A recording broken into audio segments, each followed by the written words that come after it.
Good evening, everyone, and welcome to the monthly meeting of the East Rockaway School Board of Education. I'd like to call this meeting to order at 7 p.m. on Tuesday, October 1st, 2025. At this time, Mr. Lors, can you speak about our pledge? I'm here to introduce the pledge. So Grace is a sixth grade student in Mrs. Rice's class at Center Avenue. She is a dedicated learner who always gives her best effort and holds her health to high standards. Each day, she brings a positive attitude and a vibrant energy that uplifts the classroom environment. Beyond her academic achievements, Grace is actively involved in school activities, including student council, K-Kids, art club, newscasters, chorus, band, and safety patrol. Outside of school, she enjoys sewing classes, acrobatics, and rollerblading. Her creativity and leadership shine through in everything she does. We are proud to have Grace lead us in the Pledge of Allegiance this evening. Grace, please come up.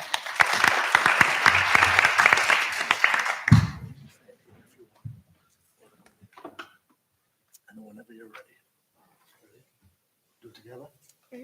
I pledge allegiance to the flag of the United States of America and to the republic for which it stands, one nation, under God, indivisible, with liberty and justice for all. Thank you, Grace.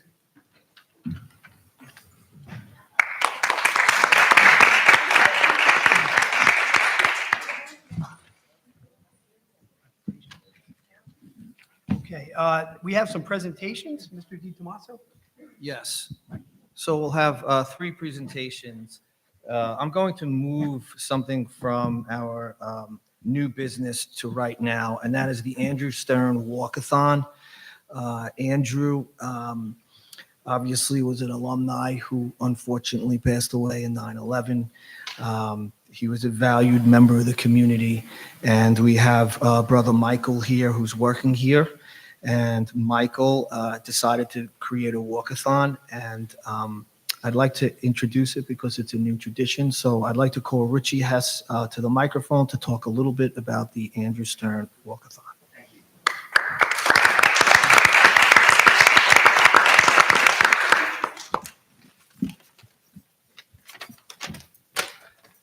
Good evening, everyone. We organized a fundraiser on Saturday, September 6, 2025, honoring our teammate, brother, and friend Andrew J. Stern from the class of 1978, where Andy was a member of the varsity football and varsity baseball teams.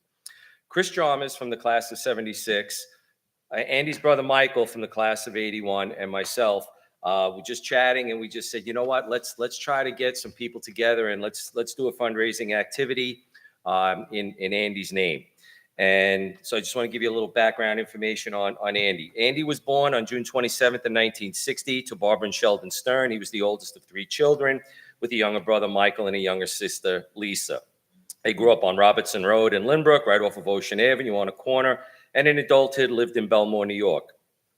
After Andy graduated high school here in 1978, he went to Hofstra University and graduated in 1982.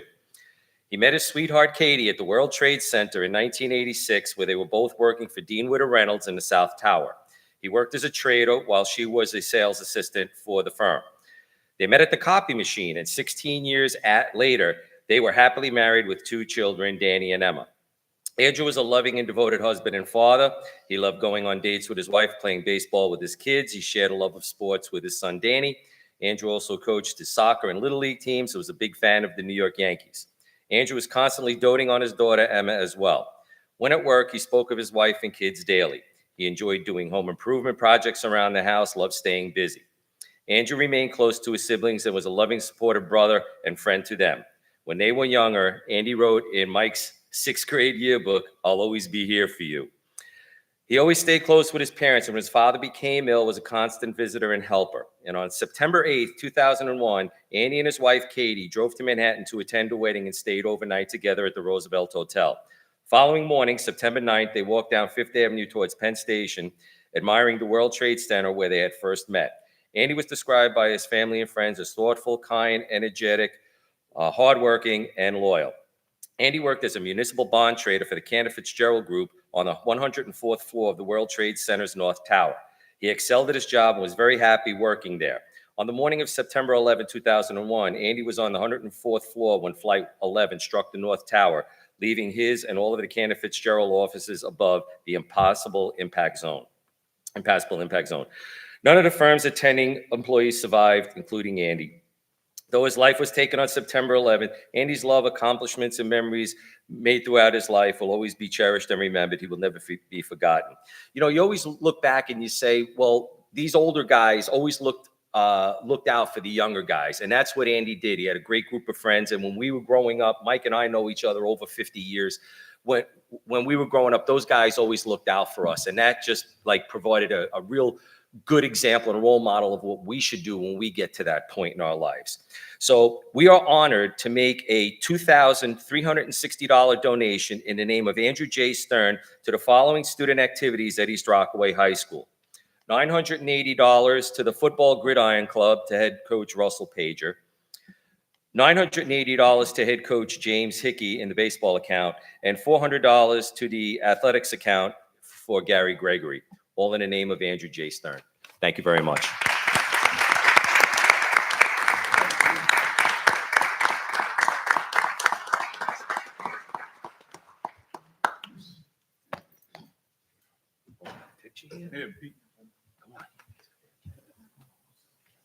Come on in here, man.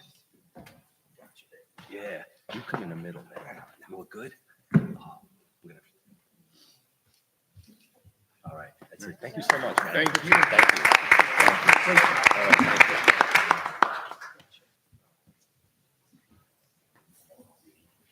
you. Bye, everybody. Thank you. Bye. Thank you.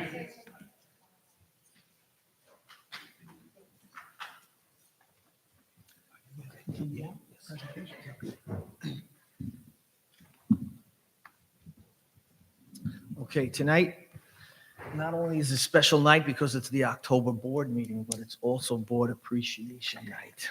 So how about a nice round of applause for our Board of Education?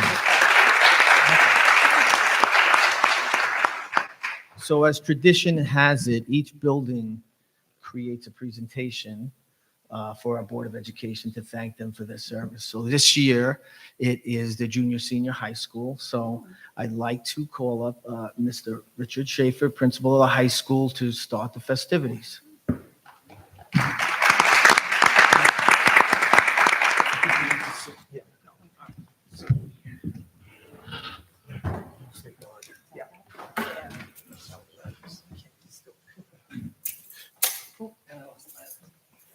Okay. Yeah, locked.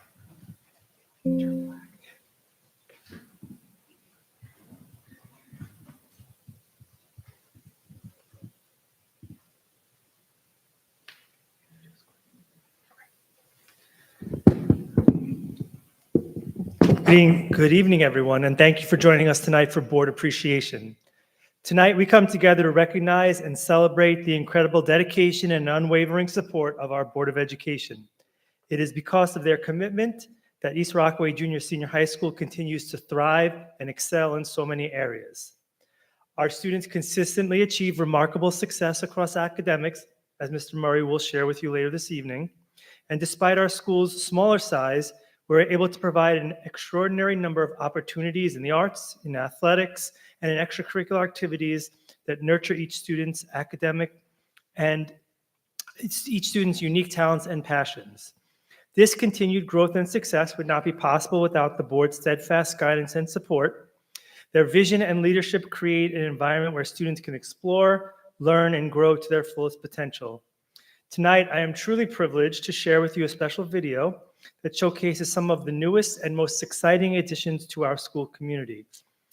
These enhancements reflect our board's ongoing commitment to providing the best possible experiences and resources for our students. And before we begin, I wanted to mention that this video would not have been possible without the support of the board, as the enhancements to our video studio has infused new life into our newscasters program and is a directly resulted in this video. This has truly been an if you build it, they will come moment, and we look forward to continued enhancements to this program. So please join me as we take a moment to celebrate these achievements and the bright future ahead for East Rockaway Junior Senior High School.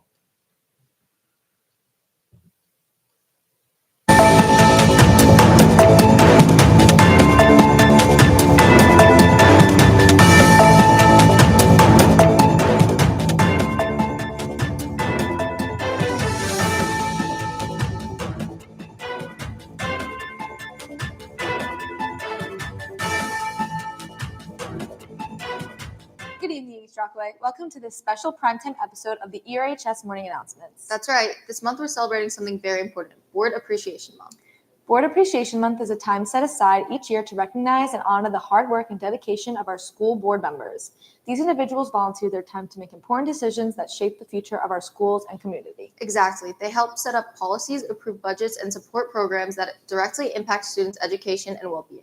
Their efforts ensure we have a safe, supportive, and enriching learning environment here at East Rockaway Junior Senior High School. East Rockaway Junior Senior High School is proud to honor our amazing Board of Education for all that they do for the students and community of East Rockaway.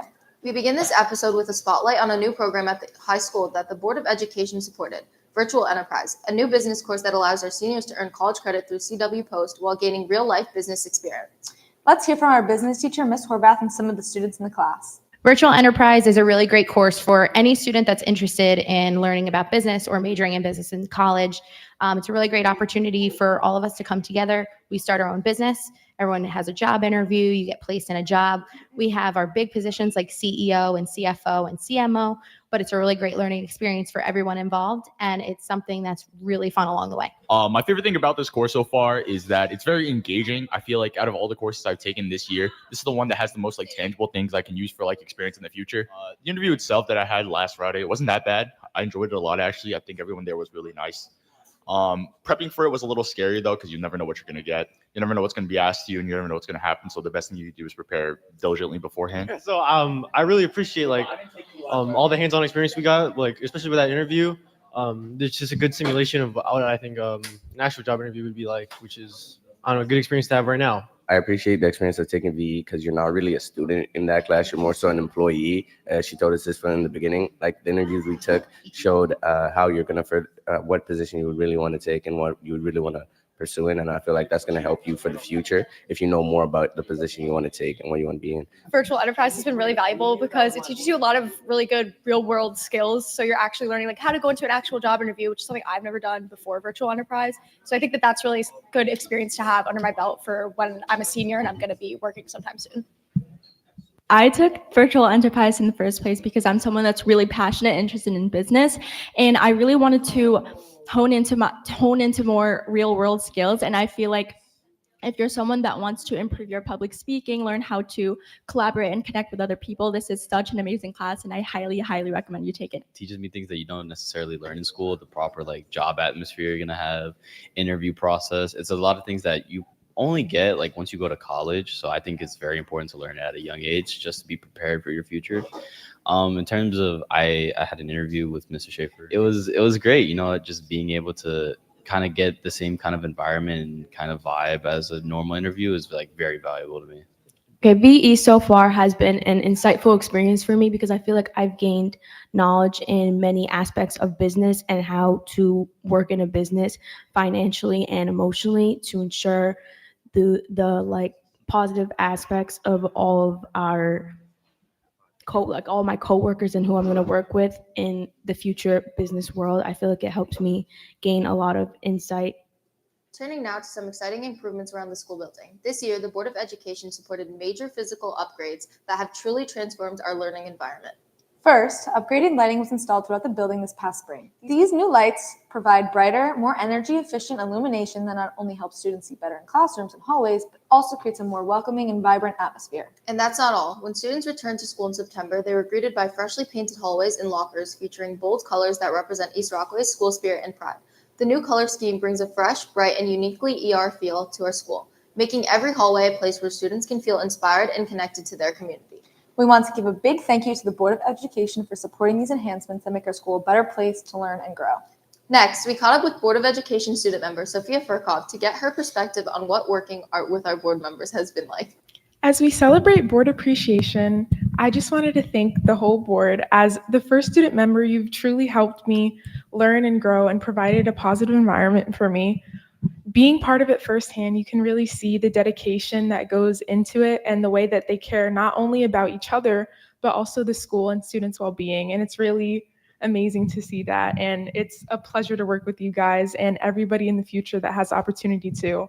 I know it'll be amazing. So thank you guys. Another major programming coming to ERHS next year, thanks to the support of the Board of Education, is a work-based learning program. We caught up with Mr. Madden and Dr. Kress to learn more about it and what it means for our students. Work-based learning is a program where students have the opportunity to earn high school course credit through actually going out and joining the workforce. They learn an incredible amount of skills to be successful post-high school, and it gives our students a new opportunity to enjoy learning in different environments. So thank you so much for your support. Work-based learning is going to be a great opportunity for our students. It's going to be a real good chance for them to get outside of the high school, in the real world, getting real world learning experiences. They're going to get to try new things firsthand that we wouldn't be able to do here in the high school. So we're really looking forward to partnering with organizations outside the high school to give our students those experiences for high school credit and possibly get paid while learning. How much better could that be? And finally, we end with a special community Q&A segment. At this year's homecoming, we asked the question, what makes East Rockaway special? Knowing the dedication that our current board members have shown towards our community, it is clear that they have played a direct role in shaping everyone's experience here at ERHS. What makes East Rockaway special? So many things, with the small town vibe, family connections, and all of the people around. That's what makes it truly special. It really is amazing. I've lived in East Rockaway my whole life, and I'm proud to send my kids here. I think East Rockaway is special because it's such a small town and everyone knows each other and you make friends really easily. Oh, the people, the school. I loved it here when I worked here. I miss it. It's just a fabulous place, great spirit, and most importantly, the students are just outstanding. Great answer. Thank you so much. Actually, having recently moved to the town, I think East Rockaway is so special because you can walk down the street and know like 80% of the people that you see. So I like that. The thing that makes East Rockaway special, I think, is the community here and how everyone really is like family, like kind of like our slogan says, once a rock, always a rock.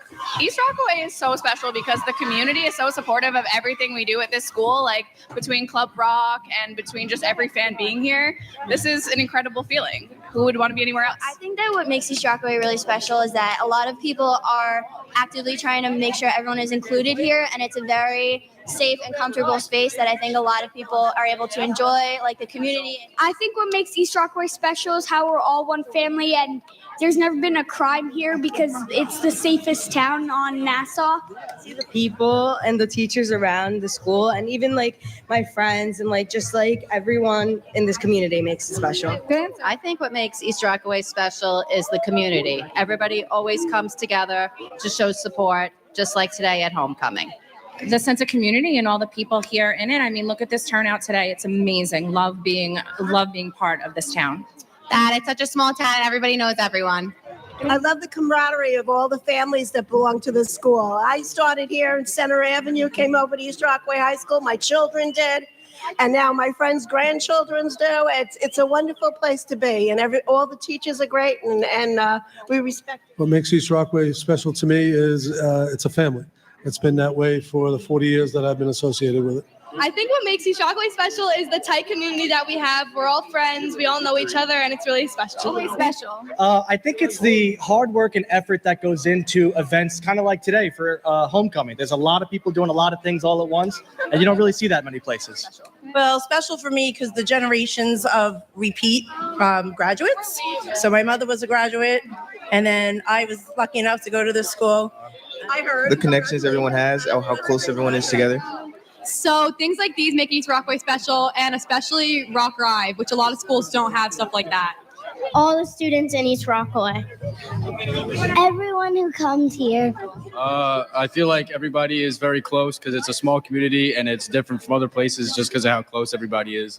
Thank you for joining us and saying thank you to our Board of Education members. Their dedication truly makes a difference. On behalf of the student body of ERHS, please enjoy the We Rock t-shirts and know that you inspire us to constantly display the traits of wisdom, empathy, respect, optimism, compassion, and kindness. Thank you for tuning in, and stay tuned for our regularly scheduled announcements right here tomorrow morning. And to load your favorite sites fast, so you can browse with ease. Fast, safe, yours. So thank you to all the students who were involved. Thank you for all the staff that unknowingly participated in tonight's presentation. And thank you to the board. And there's much more to come from the newscasters and much more to come from the rest of the high school. Thank you.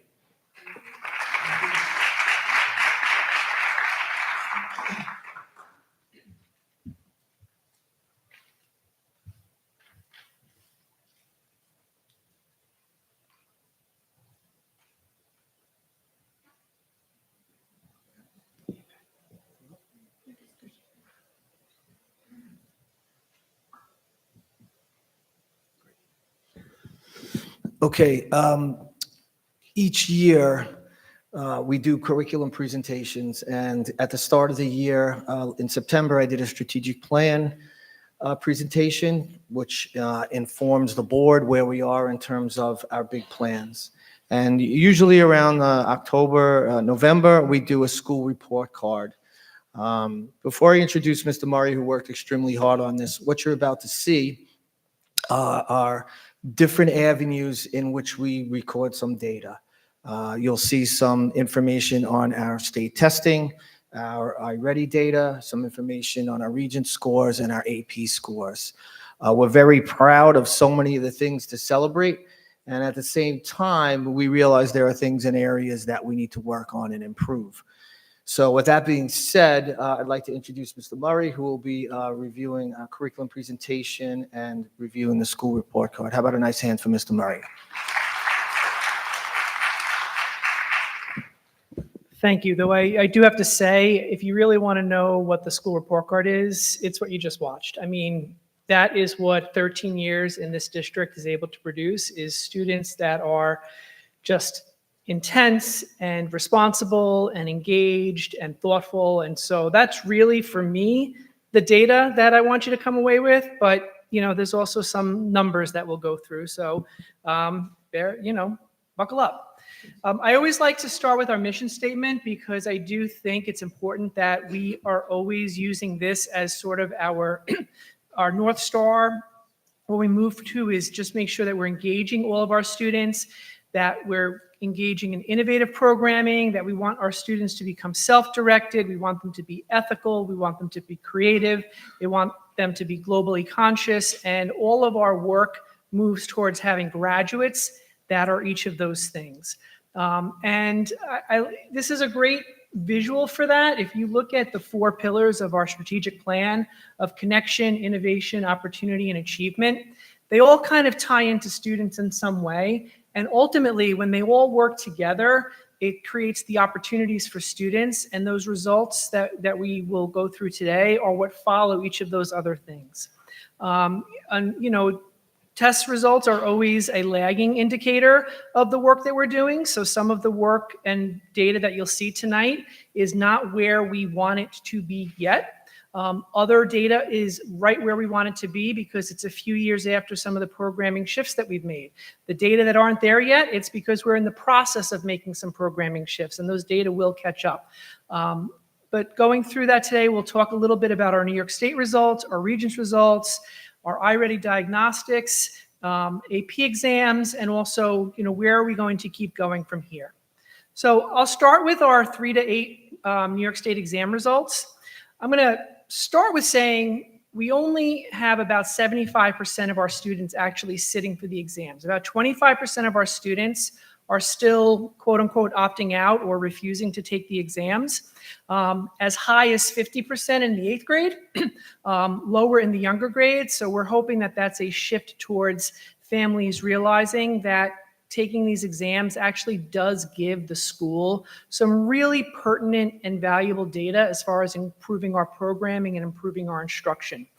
It might not be particularly important for any one child, but it is really important for the district as a whole to be able to compare ourselves to the rest of the county and the rest of the state. One of the places that we're really proud of last year is the gap that we closed from grade 3 to grade 4. There was a 15% reduction in our gap with the county. So we may still be below the county, but we're 15% closer than we were last year, which is really fantastic for that group of students. And then another piece is that we closed the gap. Our students who went from grade 4 to 5, we closed that gap with the county by 5%. So while we haven't caught up with the county yet, we are heading in the right direction, and we're proud of those groups. And then you can see down at the bottom the math results in 7th grade, and we have our 7th grade math teacher actually here today. And her students are consistently outperforming the county. So that's something that we're also very proud of. If we look at our exams on a grade by grade level, you can see where the students are going from one year to the next. So these charts show you in blue is our Center Avenue results. The orange is our Frame Avenue results. And then that peach column is the county. And you can see the direction that we're headed in third grade for our ELA results, which are on the left. Our students at Center Avenue are actually outperforming the county right now. And we have to remember that Rame Avenue does have all of our students with special needs. So that is going to affect those numbers a bit. There's definitely a very big difference in our schools. Our students at Center Avenue, less than 15% of those students would be students that are considered to have special needs, but over 28% of the students at Rame Avenue are students that would be considered to have special needs. So that is always going to play a part in these tests, which are not designed for students with special needs, but they're designed for kids who come to school and are able to learn without much help. And you can see our math results. We are not caught up with the county yet, but we are definitely heading in the right direction, and that's something that we're proud of too. Now, this is a little bit of a different chart. You can see that there are these thick arrows on top of the skinny lines. So I'm going to just explain that quickly, because a bit of a tricky piece with tracking data. So the skinny lines show what last year's fourth grade did in 2024 versus 2 years ago fourth grade did in 2024, and last year's fourth grade did in 2025. So that's different kids. It's the fourth grade, but different kids. The thick arrows track the same cohort of kids. So those thick arrows show what the third grade did in 2024, and now moved up to fourth grade and what they did in 2025. So you can see, especially over in math, those arrows, those third graders moving into fourth grade, there was tremendous growth from third grade to fourth grade with those students. So while we haven't reached the mountaintop yet, you can see that our slope there is definitely going in the right direction, and something that we're proud of. Fifth grade is, you can see that we have results that are definitely stronger in ELA than in math. And that's something that we struggle with from time to time also. Sometimes we focus on one thing and the other thing gets a little bit left behind. So that's one way for us to remind ourselves that we have to really be focusing on two things at once. But it is really nice to see those trajectories moving forward. Now, another report that we use at the building level, it's a little bit wonky for those of you listening in at home, but these are what are called half-level change reports. So it's one thing, if you go back to these slides just show proficiency. So these slides show students who earned a 3 or 4 on the state exams. These slides instead tell us which students moved up by at least half a level. So if you went from a low 2 to a high 2, you're going in the right direction. A high 2 to a low 3, a low 3 to a high 3. Those gaps on those levels are pretty wide. So a kid could grow a lot and still not move up in the proficiency level. But if they're moving up a half level, they're moving in the right direction. So these charts help us see that a little bit better. The top charts show what East Rockaway students are doing, and the bottom charts show what the county is doing as a whole. And just for example, if you look at our fourth grade math, over 50% of the students in East Rockaway gained at least half a level, and over 30% of those students were flat. Whereas if you looked at the county, fewer than 45% of students made that kind of growth. So we are growing faster than the county, which also is a way of us closing those gaps with the county. Now, ELA doesn't have quite those same results, but like I showed you with the fifth grade math, we see we're focusing on one thing. We did a lot of focus on fourth grade math. We have to bring that focus back to the ELA to make sure that both of those charts look like they're going in the same direction. Here's a few other examples of areas that we're really proud of.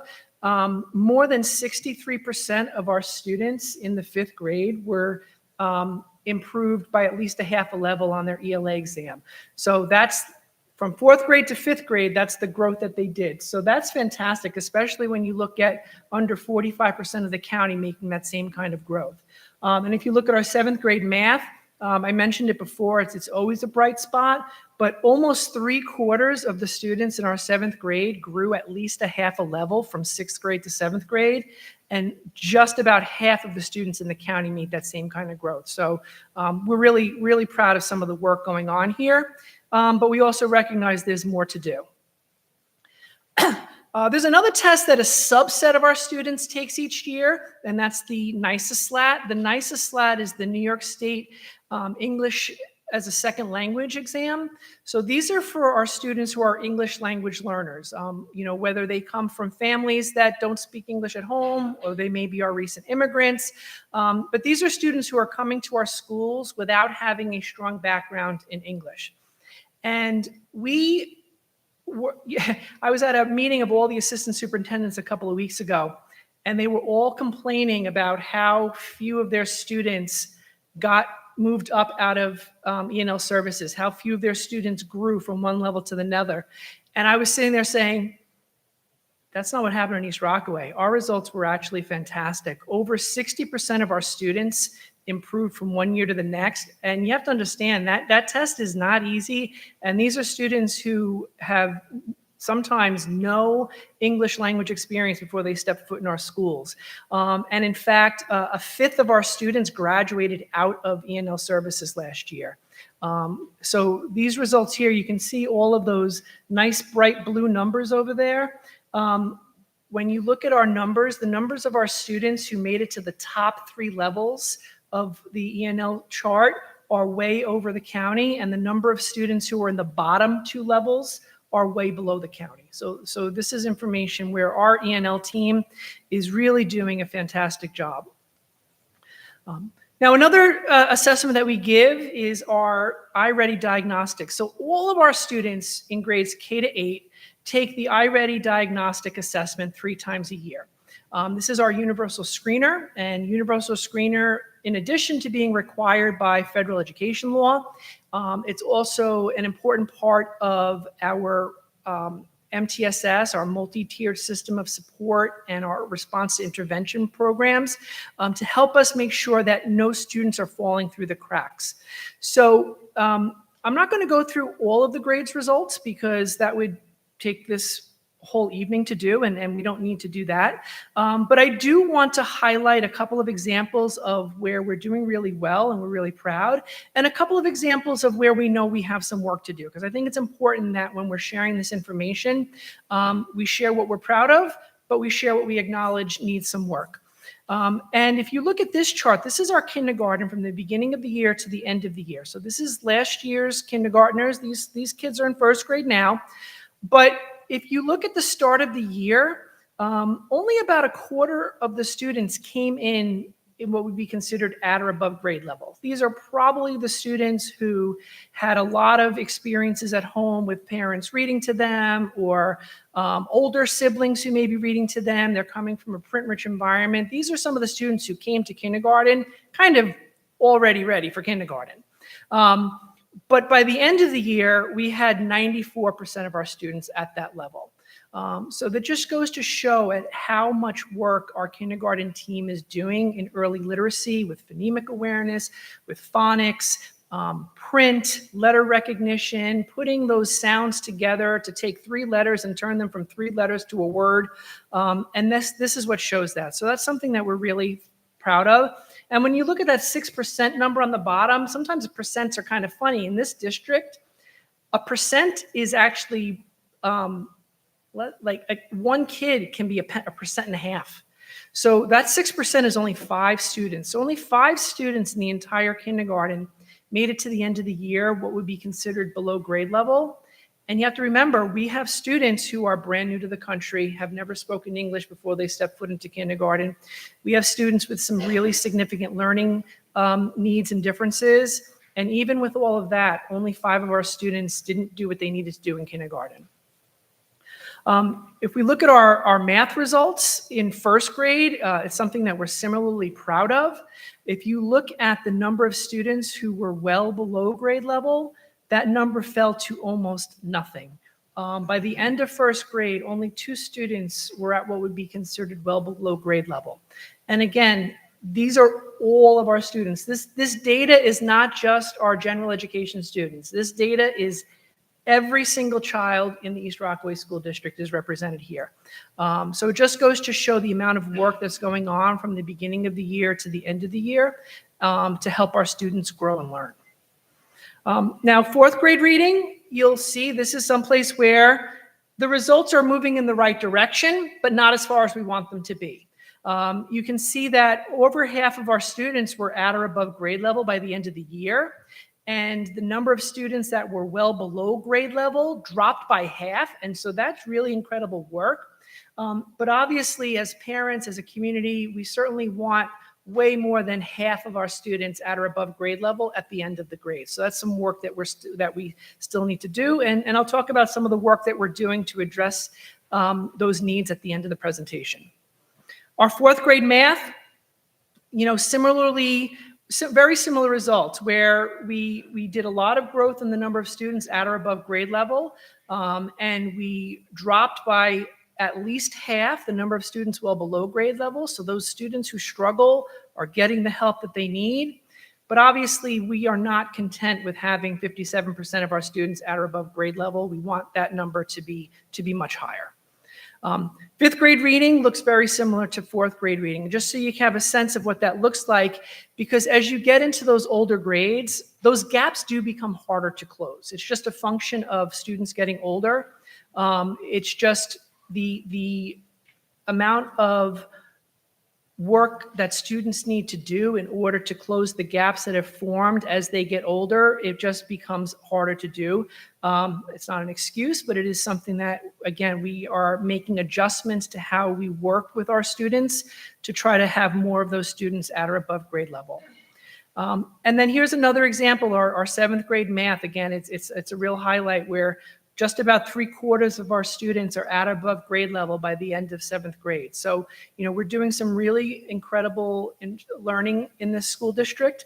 We want to make sure that all of that incredible learning is happening in every classroom. So we're definitely tapping into those teachers that are really successful and sharing what they're doing well out to the rest of the teachers in the district so we all can look just as successful.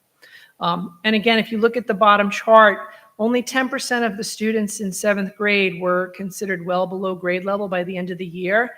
And that includes the students that are in our small and special classes up at the high school. So, we're doing really good work in helping our students grow.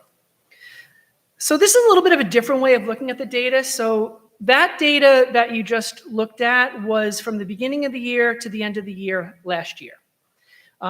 This is a little different. This is following the same kids and their level of growth. So it's a little complicated, but when this is posted up on the website, it'll have an explanation attached to it. But if you look at the black bars, which go in different directions, the black bars show the number of students that are at or above grade level compared to that same group the year prior. And the orange bars are the students that are below grade level from that same year, the same group of kids. So if you look right here, this bar here shows that this year's, the third graders, compared to what they did in second grade, fewer of them are at or above grade level than they were in second grade. That's not the trajectory we want. But if we look over here to eighth grade, you can see many more students are at or above grade level than went below grade level. So there's a grade where we're heading in the right direction from one cohort to the next. So that's our spring to spring change for reading. And this is our spring to spring change for math. And you can see we're doing more of the right thing in math. So we have to take what we're doing in math and start applying those same strategies and structures to reading, because you can see most of our grades, we have more students at or above grade level the next year than they were in the prior year. So this is a chart that we're really happy about, and seeing, if we look at our fourth grade here, we have a big jump in the number of students at or above grade level. And if we look again, I have to keep harping on the seventh grade math over here. We have the number of students going above grade level, increasing from the year prior, and the number of students below grade level decreasing from the year prior. So this is stuff we're really, really proud of. So moving on to the high school. So that was all of our K-8, our elementary, that's our foundational data. And then in high school, our students start taking those Regents exams. And you may have heard in the news things about Regents exams changing, not needed for graduation. I was at 2 different state report meetings recently with people from Albany who assured us in no uncertain terms the Regents are not going away. The only thing that's going to be changing in the coming years is that the Regents will not be the only way students demonstrate learning to be able to graduate high school. The Regents will be a way for students to demonstrate learning. The Regents exams will still have to be taken because federal law requires testing in English, science, and math at the high school level. The only change is that they're not going to necessarily have to be passed to graduate high school. That's the only thing that's changing about the Regents exams. But you can see from this chart that our results were up in earth science, in physics, in US history. Our teams, our chairpersons and our director and their teachers, they go through item analysis. So they actually look at the exam and figure out which questions most of our students got right versus which of our questions a lot of students got wrong. They make adjustments to their planning and their lessons for the next year based on that information. And this past year and this coming year, our earth science teachers are actually partnering with teachers from other districts in order to create a more cohesive curriculum aligned with the new test. The state has changed the Regents exams in earth science and biology. They're changing them in chemistry and physics. And so we know we can't do that alone, and we're partnering with other districts to help make sure that our teachers have the right tools and materials so that their students are learning what they need to learn. And what's also really nice, if you look down at the bottom of the chart, you can see that the gap between our students and the county is getting smaller for our English and our social studies regions. So we're really doing a fabulous job with getting closer to the county average in a lot of these exams. Not all of them, but many of them. So that's proficiency, that's passing, that's the bottommost bar. But again, here in East Rockaway, we're looking for more than that. So we also want to look at our mastery levels. So a mastery score is 85 or higher on a Regents exam, and it's one of the indicators of college readiness. When those Regents exams are designed, basically the state tells us if you're scoring an 85 or higher on a Regents exam, you're demonstrating college readiness for that subject area. And what's really nice or proud for me on this chart over here is if you go all the way to the far right, you see all of these green pieces here. That green shows where our results close the gap with the county. So in other words, the difference between East Rockaway and the county got smaller in all of those exams. And in fact, for a couple of those exams, if you look down, for example, down here, our global history, we are outperforming the county in that exam. So that's something where our teachers did a lot of work with the curriculum in global studies over the last 2 years. They made a lot of changes to that curriculum, how they map the course, how they teach the course, the kinds of materials that they're using, and we're seeing the results. So again, it is a lagging indicator. That curriculum work happened 2 years ago, and now we're seeing the results. So sometimes you have to be a little bit patient with having the test results line up with the work that we've done. And so that's just showing our mastery results. So that's one way of showing college readiness. Another way that a lot of students in East Rockaway show college readiness is through AP exams.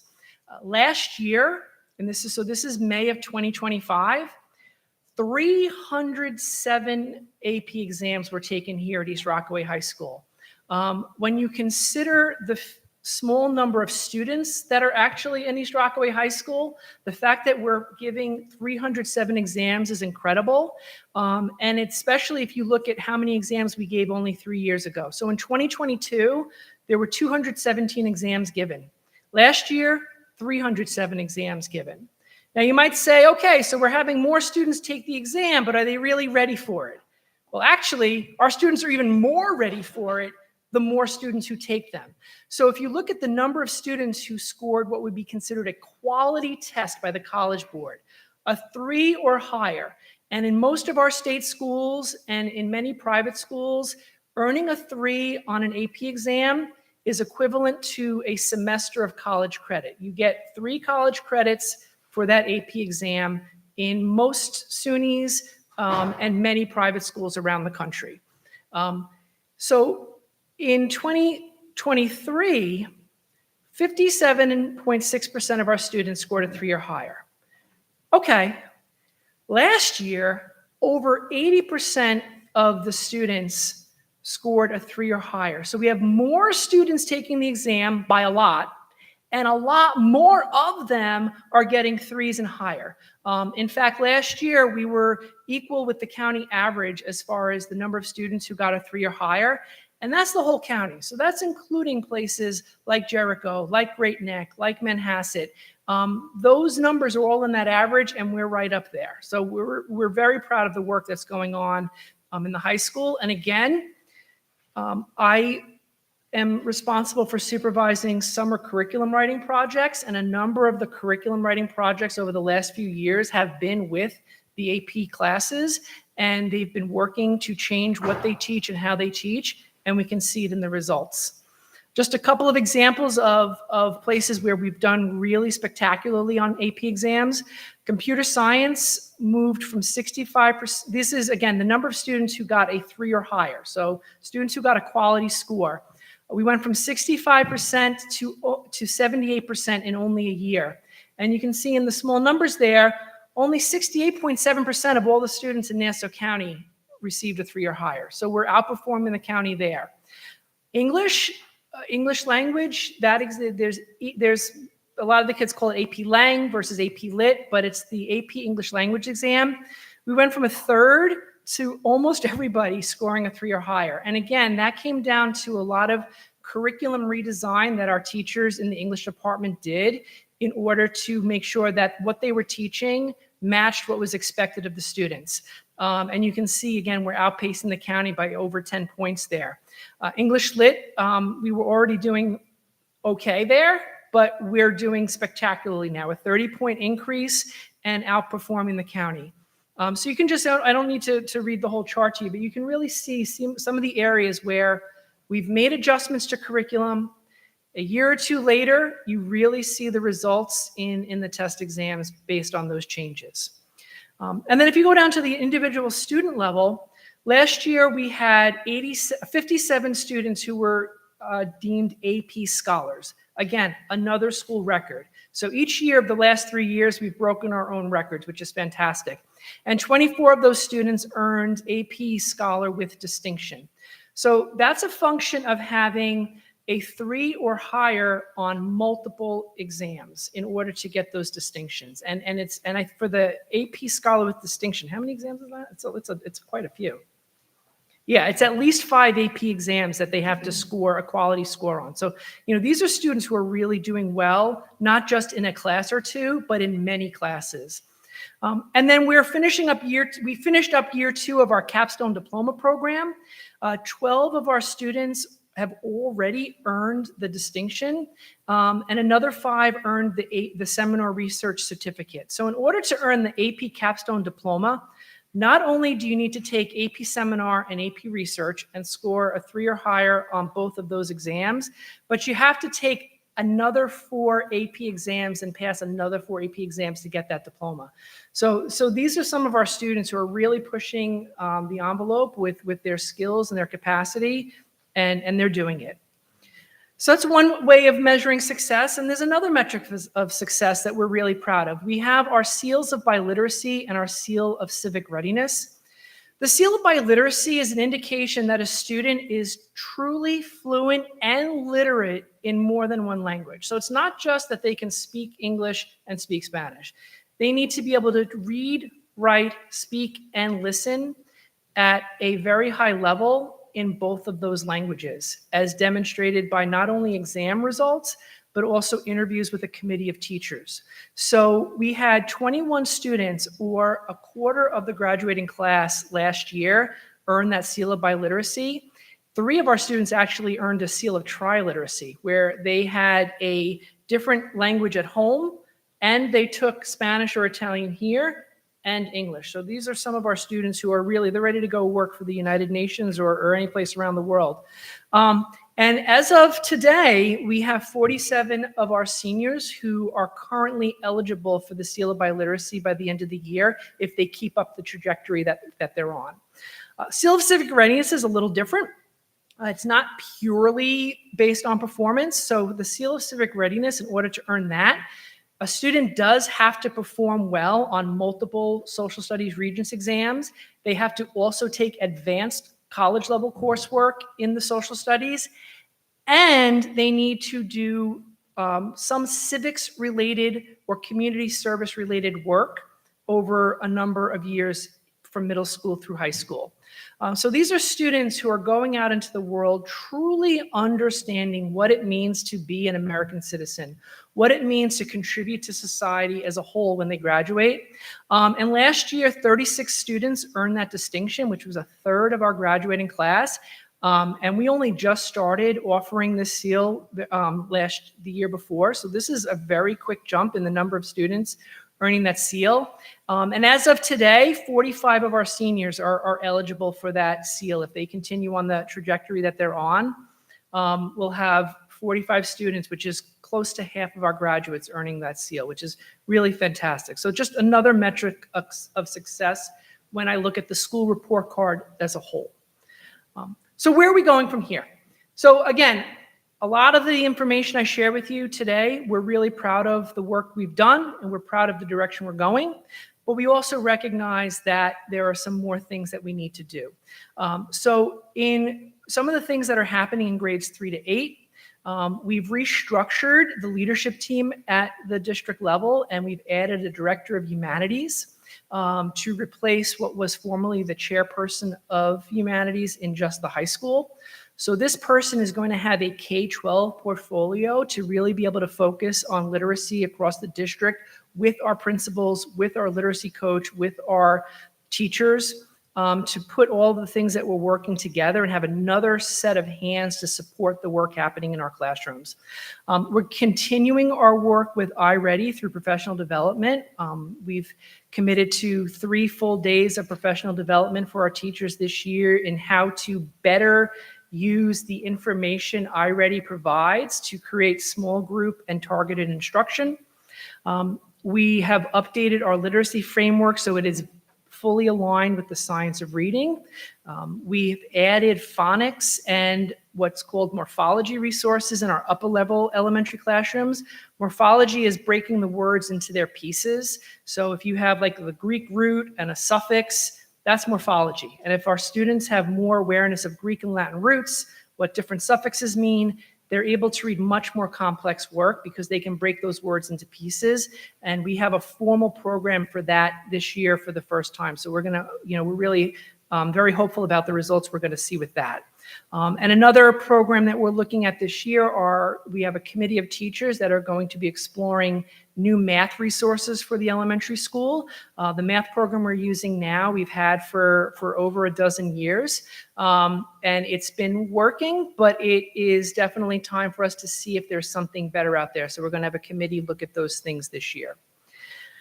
Here's a perfect example of the specific work that we're doing in response to the data that we get from iReady, and this is work that our literacy coach, Ms. Schneider, is doing with all of our teachers.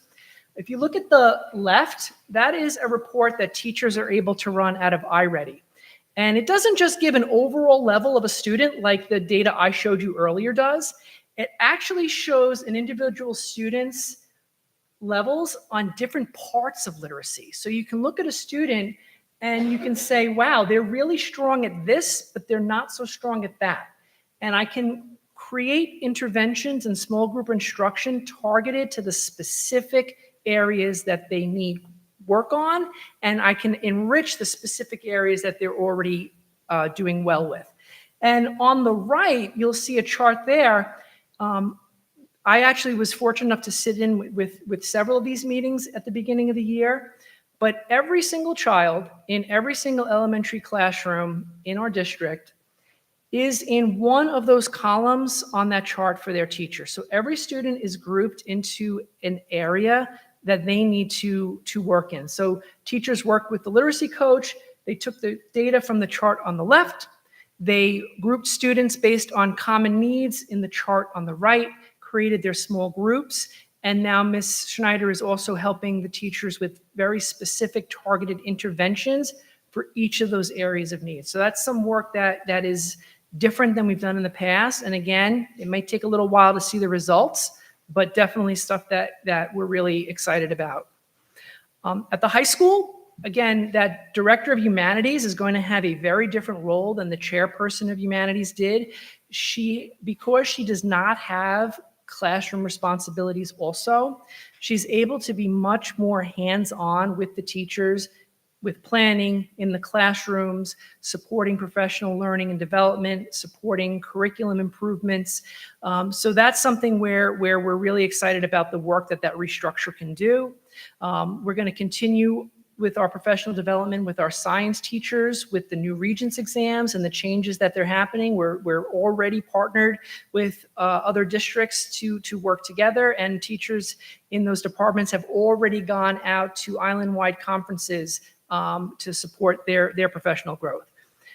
We're also going to, again, focus on teaching mastery. Like I had shown that chart between proficiency and mastery, the work we're doing with our teachers is making sure when they're teaching, they're not settling for passing scores, but they're aiming for those mastery scores, because that's really what we want. And if we aim for mastery and we happen upon passing, great. But if we aim for passing, then we're kind of giving up the idea of getting to mastery. So we don't want that to happen. And the final thing that we're doing is expanding the use of project-based learning at the high school. So as of this coming November, every single teacher in East Rockaway will have gotten 3 full days of training with PBL Works, the PBL 101 course.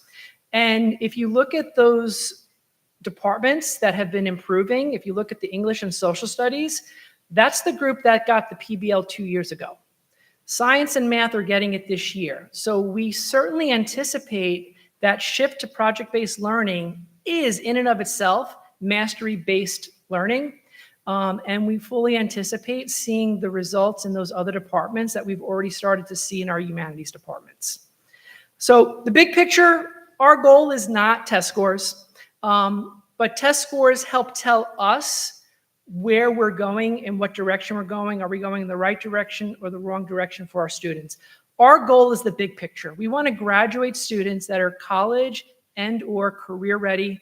We want to graduate students that did that newscast and can go out to college or can go out to NBC or can go out to News 12 and do that work already because they've had those experiences.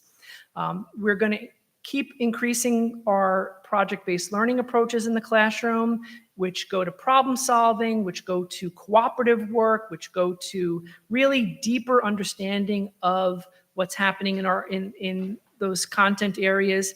And you saw in the newscast, we're working this year on developing a work-based learning program, which we'll be able to tell you a lot more about next year. So with all of that being said, are there any questions from the board? No. Well, I apologize to everyone else for the length of that, but I hope that you got a really full understanding of all the incredible work that our teachers are doing to make sure the students here in East Rockaway are some of the best students in all of Nassau County, if not the island and the state. So thank you very much.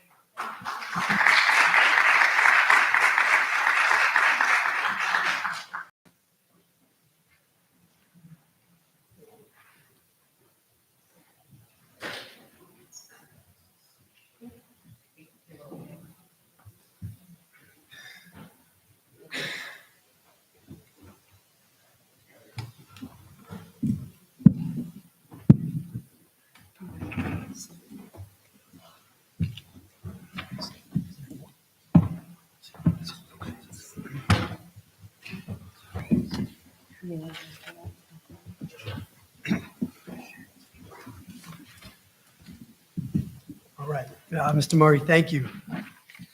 At this time, we're going to go on to new business. Mr. DiTomaso.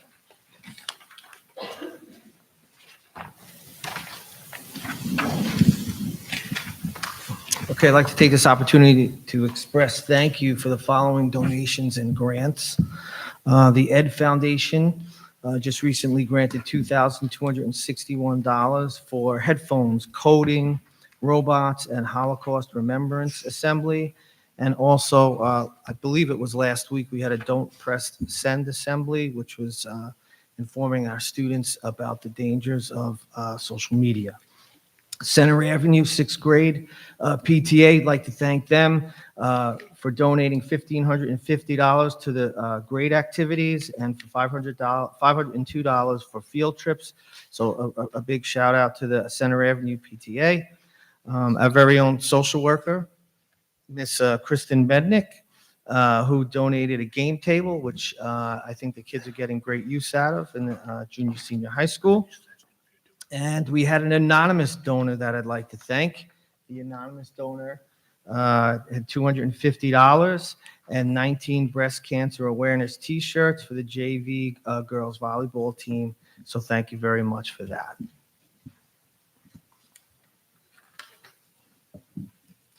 In addition to new business, out of the district office, we're creating a new newsletter that I'd like to alert the community and the teachers. The newsletter is basically going to come out monthly, in which we'll share different celebrations and different happenings that are going on the district level. So be on the lookout this month for that. So the district newsletter will be going out monthly. And last but not least, I'd like to read an important announcement about a district realignment plan. I want to emphasize that this is in the discussion and exploration stages. No final decisions have been made, but I feel it's fair that I share this information with the community and share some recent updates that have happened with the Board of Education. So I carefully prepared a statement, so I'd like to read it to you tonight. So last week, the Board of Education approved the district's exploration of a possible realignment of the elementary schools into a K-3 primary building and a 4-6 intermediate building. This format is commonly referred to as the Princeton Plan structure, which has been adopted by several other districts throughout our region, and in particular, districts of our size. I want to be clear that no decisions have been made. This is in the beginning of a careful, open, and collaborative conversation that will unfold over the coming months with great input from our teachers and support staff, as well as the community. As I shared with them, the district will be forming a committee of educators to share ideas, review proposals, and gather input to explore the possibility of this transition. Again, I'm saying possibility. Additionally, this committee will explore how such a transition might impact instruction, operations, potentially start and end times to a few of our buildings, and our overall learning environment. As we move forward, community participation will be essential. The community's perceptions, ideas, and questions will help guide our discussions and ensure that any decision made reflect is what's best for our students and families. So what those discussions will look like once we meet with the teachers and our committee information is received from them, I will have town hall meetings for the community for them to share their concerns, their questions, and anything that they would like to ask. Now, a change of this magnitude requires thoughtful planning, transparent dialogue, and broad input. While our administrative team has been studying this topic for a while, we will not move forward without the voices of our community. Together, we can examine whether this model has the potential to enhance student learning, strengthen collaboration among staff, and maintain fiscal responsibility to our taxpayers, all while putting kids first. Thank you for keeping an open mind. I'll say thank you in advance as we begin this important discussion. We will keep you informed of opportunities to offer input over the coming months. I look forward to engaging with you and continuing the strong partnership that defines our district. So how I could describe it is we had the okay from the board. Our central office and administrative team have been working on a draft. We will share that information with our teachers and staff and anyone who wants to participate in that committee. If we move forward after that, that's when we will form our town hall committee meetings. sometime after the new year. So sometime in January and February, we will be visiting each school. We most likely will have a town hall meeting. We will record it, and we will put out surveys for the community to share all their concerns. So this is going to be a transparent process. This is something we talked about improving results and giving the best education to our students. This is a big structural change, but we feel it's worth looking at. And that is it for new business. Okay, thank you, Mr. DiTomaso. At this time, old business. Just like, as mentioned at our last work session, the district-wide safety emergency plans have been updated. They are on the website, so if anybody should have any questions about that, please feel free to reach out to me. And in addition, I'd like to congratulate Mr. Michael Van Wart and Miss Ellen Blumline. We had our external audit at our last meeting, and our financials are completely accurate, and we are in strong fiscal position for 2 years in a row. So that is no easy task. So I'd like to thank Mr. Van Wart and Mrs. Blumline for all their hard work and for keeping the district in a sound financial position. And that is it for old business. All right, thank you, Mr. DiTomaso. Next, we have the report from our student board member, Sophia Furkoff. All right, my student report today is going to share events that have been going on in our school under our 4 pillars. To start with achievement in the high school, Eva Lamb is a National Merit Scholarship commended student. Eva is being recognized for her exceptional academic promise demonstrated by her outstanding performance on the 2024 preliminary SAT and National Merit Scholarship Qualified Test last October.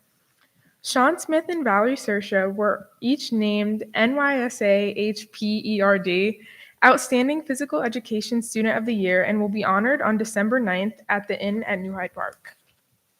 Under Opportunity, a new game club at RAIM begins this week, which was created by SSAC.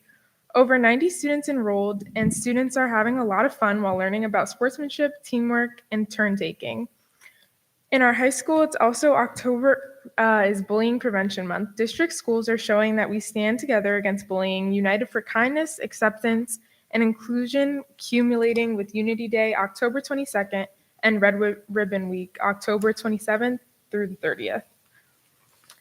Under innovation, within Ms. Healy's STEAM classes, students engaged in true scientific method innovation. Students tested their hypothesis by deciding which paper propeller plane would stay in the air the longest, dependent on the design of the propellers. Students worked as a team to time the airtime and make conclusions based on their data collection. Under Connection at Center Avenue, they conducted their annual fire prevention assembly with friends at the East Rockaway Fire Department.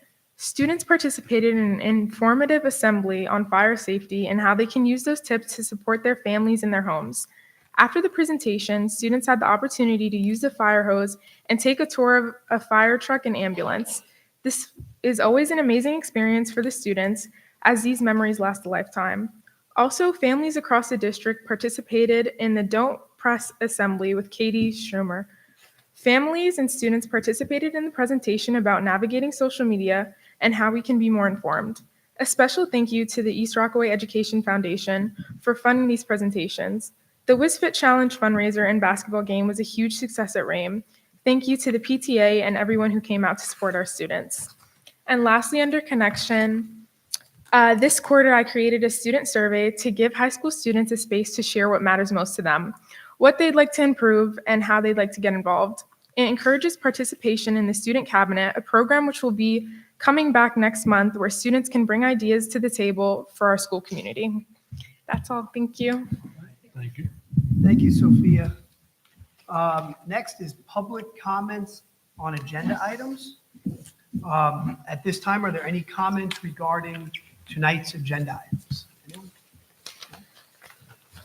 Okay, moving on. Approval of minutes. Are there any questions regarding the minutes from the special meeting on September 9th and the regular meeting on September 15th, 2025? No.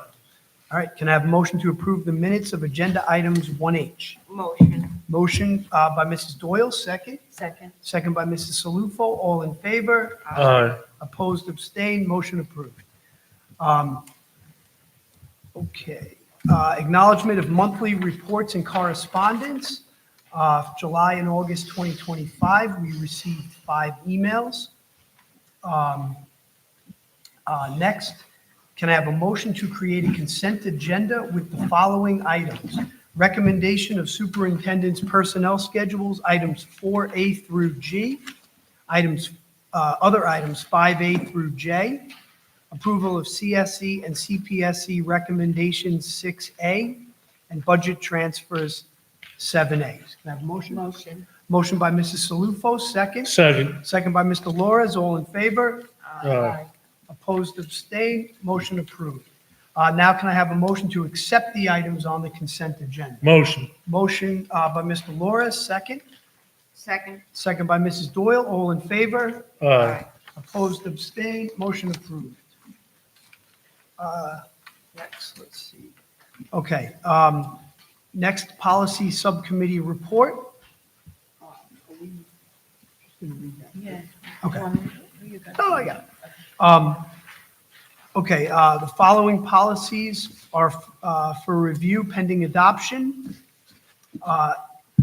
Policies 0111 and 0111-E, Title IX sexual harassment. Policy 6410, authorized signatures. Policy 6830, 6830R, expense reimbursement and regulation.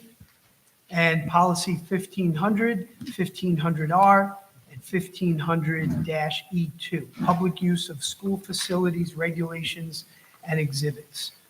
We have 4 policies listed on tonight's agenda. Next, superintendent's report, Mr. DiTomaso. Yes, thank you. Before I start highlighting the exciting happenings in the district, which are related to the strategic plan, I want to take a minute to thank the Board of Education. Board of Education advocates for the beliefs and values of the community in educating its children.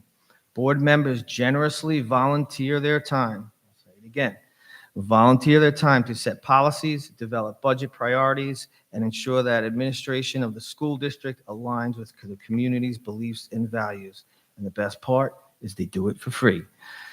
This is a receptive and responsive board that listens to concerns, supports our programs and staff, and consistently puts kids first. Their commitment makes it easy for our administration and staff to be a great team and focus on what matters most to our students. So you will see on the dais here small tokens of appreciation from us, from the building administration, and from different venues to thank you for the job that you've been doing. So before I got into my report, I just wanted to formally announce a thank you, and let's continue some great work. Thank you. Thank you. Thank you very much. Okay, in the area of achievement, reading and math data, meetings held at Center Avenue and Rame Avenue schools. Teachers had deep conversations regarding student achievement and created concrete plans to support students in tiered services. Students in 7th and 8th grade ELA and 7th grade math have concluded their iReady, as Mr. Murray had mentioned, the beginning of the year assessments and testing, and have begun this year with their individual lessons. The boys varsity soccer team, I went to the game today. It was the first time in I don't know how many years they made the playoffs. They were playing at Cary High School. They lost 1-0. At the end of the game, we put pressure on and had 6 shots at the end, but very proud of the team. Didn't end the way they wanted, but they put up a great fight. So congratulations to the boys varsity soccer team. In the area of opportunity at Center Avenue, Ms. Picciolo, Ms. Maleska, and Ms. Bowl are kicking off a Red Ribbon Week, initiating with a Spirit Week, as well as collaborating activities with Ms. Brody. Students engaging in ways to keep a healthy lifestyle. Students will be asked to trace their hands on an orange construction paper and write their names inside. This activity will be done in class. These activities symbolize our school-wide pledge to stand united against bullying and to show kindness, acceptance, and inclusion. The business department proudly kicked off new classes. I think you saw it in Mr. Schaefer's presentation, our virtual enterprise, by conducting student interviews for various positions. I had the opportunity to interview 2 students, and they were fantastic. As a matter of fact, one of them, I said I'd hire you tomorrow, but you need to get your certification first. But they really did a fantastic job, and I'm proud of the direction where the virtual enterprise program is going. Miss Pietra Antonio's super psychology class has started their class research project exploring, this is very interesting, the increase in the use of subtitles when watching TVs, movies, and videos. I don't know about you, but when I'm watching on Netflix, I actually put the subtitles on too. I don't know why, but apparently this is a phenomenon that they'll be studying. The science research students have launched the Growing Beyond Planet Earth Partnership. These students will be exploring factors that influence how plants grow in outer space and in the International Space Station. Coach Poland and Coach Rin, fresh from their leadership conference, met with the student leaders to show how they can better serve the students of our athletic programs. They are looking forward to coordinating mentor sessions with junior high school teams beginning in the spring. Mathletes is running with 14 members this year. The first in-house competition was scheduled today. I need to find out how they did, but this is part of the Nassau County Interscholastic Math League. In the counseling department, they took juniors to tour Mercy University, exposing them to college campuses and informational sessions. Also, the counseling department completed its Future Friday collaboration with the English department on Friday, October 17th. I had a chance to observe that in action, and it was fantastic. The students were preparing their essays, getting feedback from their English teacher. The guidance counselors were circulating in the classes, helping the students with their applications, and I really felt like we were giving our students a real leg up in the college application process. So thank you to Mr. Madden and the guidance counselors for doing that. Dr. Nancy Kaplan and Lamar Lee provided workshop to all our 5th, 7th, and 9th grade students entitled The Power of Language, Words Matter. This interactive workshop will help students understand the power of language and how words we use can bring people closer together or further divide us. The workshops were well received and targeted to age groups where it would help have the most impact on improving social interactions and shaping appropriate behavior. In the area of innovation, students in Mr. Howard's introduction to engineering classes have begun constructing tower cranes. They are tasked with building cranes that are almost 3 feet in height to simulate real construction cranes that are used to build skyscrapers. You have to invite me in when they're done. I'm anxious to see that. In Mrs. Mia's graphic design class, students are learning how to use Adobe Photoshop and the clipping mask technique. A clipping mask is a technique that allows you to control the visibility of one layer based on the content of another layer. Students will use this skill to develop promotional posters and flyers. In the area of connection, Chemistry Week, October 19th through the 25th.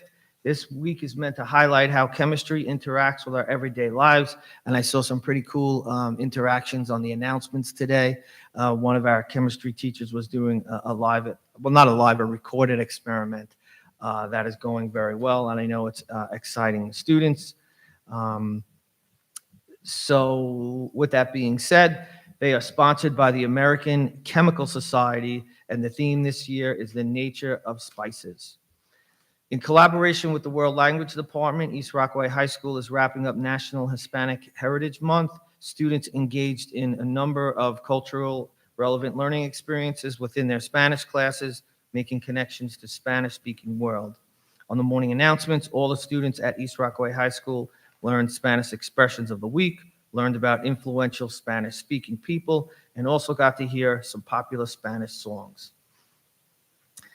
East Rockaway community came together for an exciting Harlem Wizards night hosted at the gymnasium and sponsored by the Rame Avenue PTA.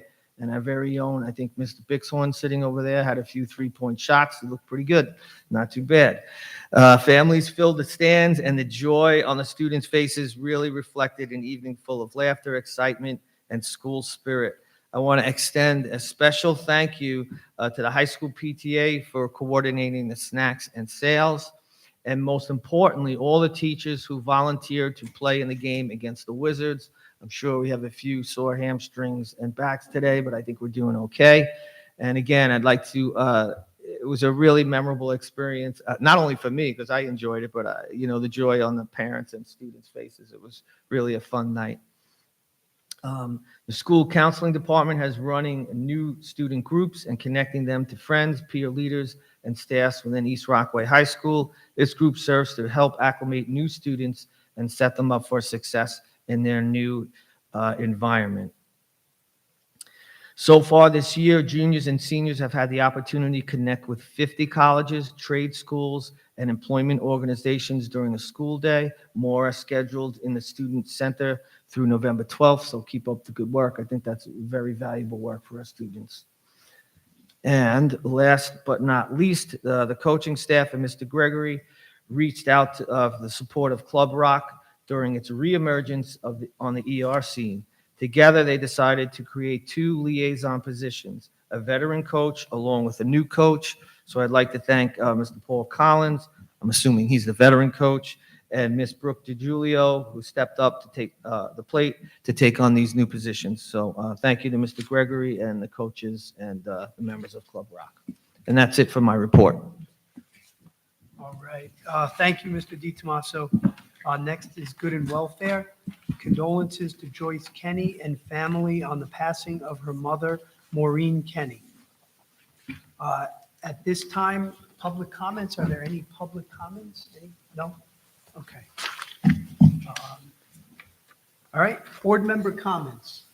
Who wants to go? I'll just start and say appreciate everything here tonight.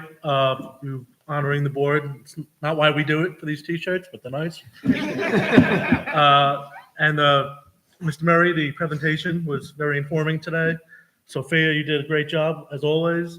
And I thought Grace did a great job with the pledge, and just thank you all for being here. That's all from me. I spoke to Grace a little bit before she did the Pledge of Allegiance, and I can see her maybe sitting in your seat one day. She's really a sweet kid. And you'll be sitting in this seat. Yes. Mr. Murray, thank you for the presentation. Every question that I was going to ask you answered. And the presentation from the junior senior high school was very creative and captivating, and I really enjoyed it. And I love being up here with this group. Thank you for acknowledging us. And I want to reiterate everything that these guys said. Thank you for the gifts, and the newscasters' presentation was adorable. And I do want to just point out that the 7th grade math the performance is outstanding, and the AP exam results, I'm very impressed. And it could give a lot of the students a head start if they're attending college. So, and the Andrew Stern Walkathon is a resident of Robertson Road on the same block he grew up on, and I know the family is, thank you for the donations to the school. That's it. Sophia? Yeah. I just want to say I'm truly privileged to not only work with you guys, but also get to know you, and you've truly been so welcoming and helpful, and I really do appreciate it. We appreciate you. Yeah. Thank you. That's it. I just want to second what everyone said. It is nice to be recognized, but like Joe said, that's not why we're here. We just want to, we're here for the community. We want to be able to represent the community the best way we can. And the best way for us to do that is to listen to the community and the community's concerns and what they want, what they don't want, what they like, what they don't like. So that way we can do our job best. And Mr. Murray, great presentation tonight, very informative. I thought Maureen was going to have more questions, but that's okay. No, it's great an job. excellent presentation. And Sophia, like you said, for us, it's a pleasure to have you to get a student perspective. And we've been saying it for a long time that there should be a student member on the board, and we're glad it's you. So thanks for being here. All right. With All right, this concludes tonight's board meeting. Can I have a motion to adjourn this meeting at 8:25 PM? Motion? Motion by Mrs. Doyle, second. Second. Second by Mrs. Salufo. All in favor? One more announcement. I'd like to thank the high school PTA who provided some refreshments. So take a minute to stop, have a cupcake, have a drink, socialize. We have it out in the back, right in the lobby over there. So thank you to the high school PTA. Have a great night, everyone. Motion approved. Good night, everyone.